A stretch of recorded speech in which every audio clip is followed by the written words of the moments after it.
Why don't Egyptians speak Egyptian today?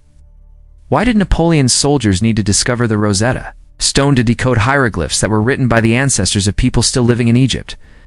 The answer involves 4 different writing systems: Alexander the Great, and one of history's greatest linguistic mysteries.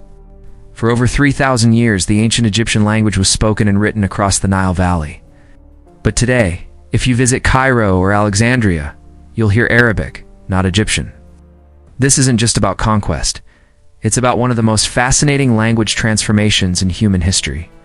I'm going to show you exactly how this happened, and why it took a French scholar and a mysterious black stone to unlock secrets that Egyptians themselves had forgotten. To understand why Egyptians lost their language, we need to understand that ancient Egyptian wasn't just one writing system. It was 4. First came hieroglyphs around 3200 BC, those iconic symbols we see carved into pyramid walls. The word hieroglyph actually means sacred writing in Greek, because that's what the Greeks called them when they saw these mysterious symbols in temples. But hieroglyphs were incredibly complex. Imagine having to memorize up to 7,000 different symbols. So Egyptians developed Hieratic, a simplified cursive version perfect for writing on papyrus with reed pens instead of chiseling into stone. Later, around 600 BC, they simplified even further into Demotic, literally meaning of the people. This was used for legal documents, contracts, everyday correspondence, but don't be fooled by the name. Most Egyptians were still illiterate. Only professional scribes could master these systems. Then came the 4th system, Coptic. This was revolutionary. It was the same Egyptian language, but written using Greek letters. This happened after Alexander the Great conquered Egypt in 332 BC. When Alexander died, one of his generals, Ptolemy, founded a dynasty that ruled Egypt for 300 years. Greek became the language of the court, administration, and elite culture. This is when we get the famous Rosetta Stone, a single decree written in hieroglyphs, Demotic and Greek. Even Cleopatra, yes. That Cleopatra spoke both Greek and Egyptian, plus 7 other languages, according to the historian Plutarch.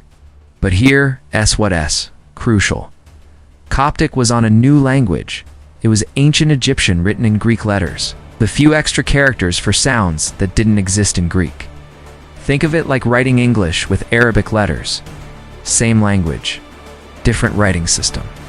This is key to understanding how the language survived, even as the writing systems changed. In 641 AD, everything changed. Arab armies conquered Egypt from the Byzantine Empire. This wasn't just a political takeover, it was a cultural transformation. Arabic gradually became the dominant language, but this took centuries. Coptic didn't disappear overnight. In rural areas, Christian communities continued speaking Coptic for hundreds of years. Some administrative documents were still written in Coptic, well into the Islamic period. But by the 10th century, Arabic had become completely dominant, even among Coptic Christians. The result? Modern Egyptians speak Egyptian Arabic, a unique dialect influenced by the ancient substrates, but fundamentally Arabic, not the language of the Pharaohs. Here's the tragic part. As Arabic took over, knowledge of the ancient writing systems vanished. The last hieroglyphic inscription we know of dates to 394 AD, carved in a temple of Isis. After that, nothing. Medieval European travelers visiting Egypt would stare at hieroglyphs covering temple walls, and the local Egyptians couldn't tell them what any of it meant.